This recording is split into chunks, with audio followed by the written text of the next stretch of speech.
Allez, bonjour à tous et bienvenue dans cette nouvelle vidéo. Aujourd'hui, on se retrouve pour faire un petit apprentissage en Python. Donc, dans cette vidéo, je vais vous présenter, on va dire, assez rapidement les bases qu'il y a à savoir en Python et en informatique programmation. Donc, ce sera du coup des bases qui vous permettront du coup de comprendre les bases en fait de la programmation et de la programmation Python. Donc ouais, je vais rester un peu générique. Je vais pas rentrer dans des tout petits détails en fait spécifiques à Python. Je vais rester sur des choses assez génériques pour que comme ça, si vous avez besoin de passer à un autre langage ou si vous connaissiez déjà un langage, vous pourrez faire un peu plus facilement le lien. C'est pas un langage qui est super compliqué à connaître. Même les bases de programmation, on va dire vraiment le b.a.-ba n'est pas non plus super compliqué à comprendre. Évidemment, au bout de je sais pas combien de temps va durer cette vidéo, mais au bout de 1 heure ou deux, vous ne serez pas non plus des experts en Python et en programmation, mais ce n'est pas grave, vous aurez déjà les bases qui vous permettront du coup d'approfondir si ça vous a plu et si vous avez envie d'aller plus loin. Voilà. Alors moi du coup, ce que je vais faire, donc pour pouvoir exécuter du code Python, il vous faut du coup quelque chose de spécifique en fait pour pouvoir exécuter du code. Vous ne pouvez pas juste remplir un fichier texte et ça y est, c'est fini. Moi, ce que je peux vous proposer aujourd'hui, cette technique, c'est du coup d'aller sur Google Colab, qui est en fait du coup un service proposé par Google tout simplement, qui vous permet du coup de créer des notebooks. Donc les notebooks, voici à quoi ça ressemble en fait. C'est tout simplement des fichiers, vous avez du coup des cellules qui sont ici, où vous allez pouvoir mettre votre code et vous allez l'exécuter en appuyant sur ce petit bouton qui est en fait voilà, pour exécuter la cellule. Et du coup ça va exécuter votre code Python. Vous pourrez mettre en plus du texte aussi au-dessus en mettant du coup texte comme ceci. Donc, qui vous permettra du coup d'avoir en fait un peu un fichier un peu comme un cours, on pourrait dire, c'est-à-dire que vous pouvez du coup écrire à certains endroits et ensuite vous avez du coup les barres de code, donc les cellules de code qui vous permettent du coup de voir ensuite votre code et de l'exécuter pour le voir en action.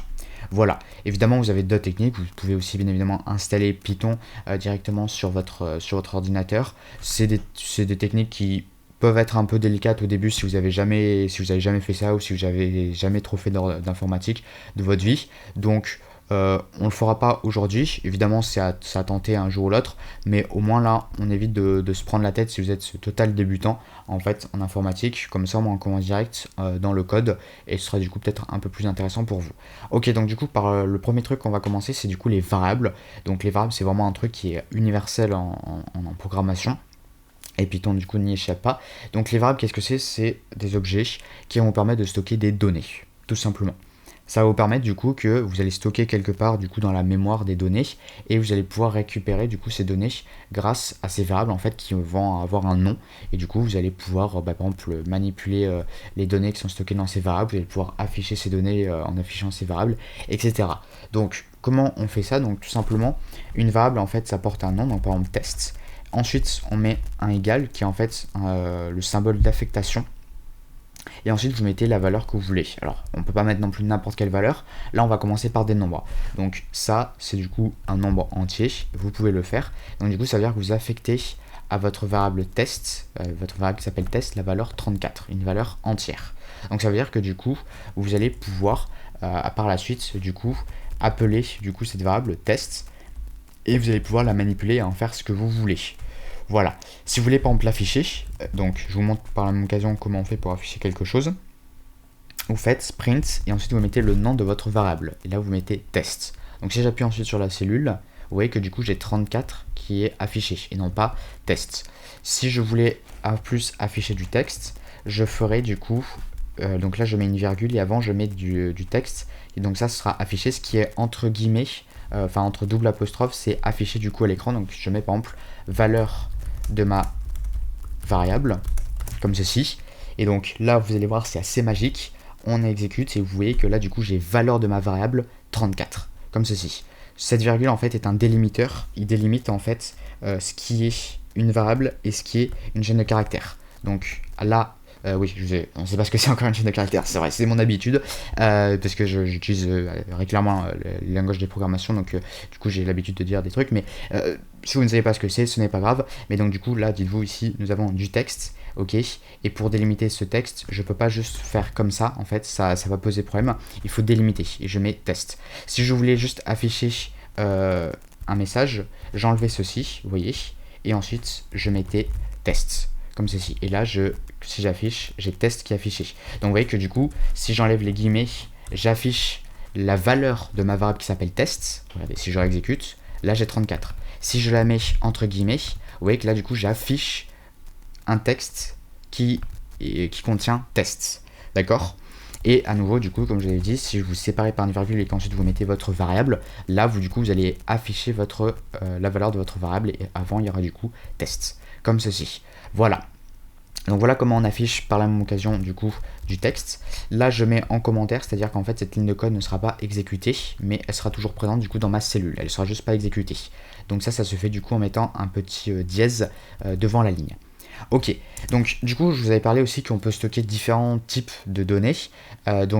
Les types de données, qu'est-ce que c'est? En fait, c'est en quelque sorte, on va dire, des catégories. Une donnée appartient forcément à une de ces catégories. On va pas toutes les voir maintenant, mais on va en voir quand même pas mal. Donc la première que je vous ai présentée, c'était le type entier ou int, integer, c'est du coup entier en anglais.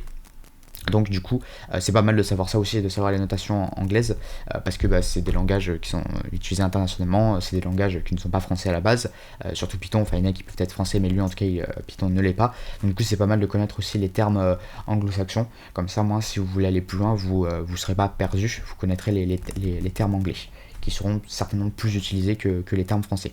Donc voilà, donc du coup, cette variable ici, du coup, contient un type entier. Donc voilà, c'est une valeur qui est un nombre entier. Ensuite, il y en a d'autres, il y a bien évidemment les nombres à virgule. Alors, faire attention du coup, vu que nous sommes français, dans d'autres pays, en fait, on n'utilise pas la virgule, on utilise le point, et c'est le cas en Python. Donc, si je veux écrire, par exemple, 3,14, je dois mettre 3.14. C'est très important. Si vous mettez une virgule, ça va poser problème. La virgule sert pour d'autres choses. Donc, vous mettez bien un point quand vous voulez un nombre à virgule. Donc là, ça veut dire que du coup, on a un type flottant, ou qu'on peut appeler du coup aussi float en anglais. Donc c'est du coup tout ce qui est nombre à virgule, comme ceci. Donc ça du coup c'est un deuxième type qu'on connaît, enfin qui existe et qui est assez important. Donc ça c'était pour les nombres à virgule, ça du coup c'est un entier. Les entiers, c'est les entiers relatifs, donc ça peut être aussi du coup les nombres négatifs. Évidemment du coup on peut mettre des nombres négatifs. Voilà, donc il suffit juste de mettre un moins au début de votre nombre, et donc là ça se transforme du coup automatiquement en nombre négatif, il n'y a pas de souci. Ensuite, un autre type qui est pas mal, c'est les chaînes de caractères. Les chaînes de caractères, c'est tout simplement en fait, comme son nom l'indique, une chaîne de caractères, c'est-à-dire un ensemble de caractères. Et un caractère, c'est quoi? C'est tout simplement en fait tout ce qu'on peut écrire au clavier. Donc pour faire une chaîne de caractères, on fait du coup guillemets, enfin on délimite du coup par les deux doubles apostrophes, et ensuite vous mettez le texte que vous voulez, du coup que vous rentrez au clavier. Donc ça peut être aussi ça par exemple. Alors faire attention un petit peu comme avec les caractères on va dire un peu spéciaux, parce que des fois ça peut poser problème. En tout cas tout ce qui est lettres et chiffres de l'alphabet, de lettres de l'alphabet grec, non de l'alphabet, notre alphabet, je sais plus comment il s'appelle, mais bref, les 26 lettres de l'alphabet et les chiffres, il n'y a pas de souci. Donc là, du coup, on a une chaîne de caractères qui contient des mots un petit peu compliqués à lire et qui se termine par 4. Donc là, du coup, j'ai une chaîne de caractères et une chaîne de caractères est automatiquement délimitée du coup par des guillemets.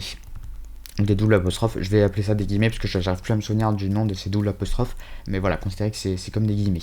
Mais c'est pas non plus les guillemets comme on a en français où c'est double chapeau, enfin sinon c'est pas des chapeaux, qu'est-ce que je raconte, on s'en fout, c'est juste que voilà, c'est un peu différent, mais voilà, moi j'appelle ça des guillemets parce que j'arrive plus à me souvenir du bon terme. Ok, donc du coup aussi, un truc qu'il faut faire attention, alors déjà ça je vais l'appeler test 3, oui si vous avez deux variables qui sont identiques, qui ont le même nom, la dernière en fait va écraser la précédente, donc c'est à dire que si là j'avais test comme ceci, du coup ma valeur de test ne serait plus moins 7, mais cette chaîne de caractères. Donc là pour avoir des valeurs des chaînes de caractères bien distinctes, du coup je vais l'appeler test 3, et donc du coup aussi ce qu'il faut faire attention avec la chaîne de caractères, c'est qu'il faut bien différencier du coup quand c'est une chaîne de caractères et quand c'est un entier. Là, on a certes juste un 4, mais comme c'est délimité par des apostrophes, c'est du coup une chaîne de caractères. Alors que test 5, là pour le coup, c'est une valeur entière. Tout simplement parce qu'on n'a pas de guillemets. Donc ça c'est, je vais même mettre 4, voilà, comme ceci. Vous voyez, là c'est des variables qui sont qui sont de type différentes. On pourrait dire que la valeur en elle-même c'est un peu la même chose, c'est des 4, oui, mais pour Python du coup ce sera différent. Une sera une chaîne de caractères et une autre ce sera un entier. Voilà, donc c'est très important de faire la différence.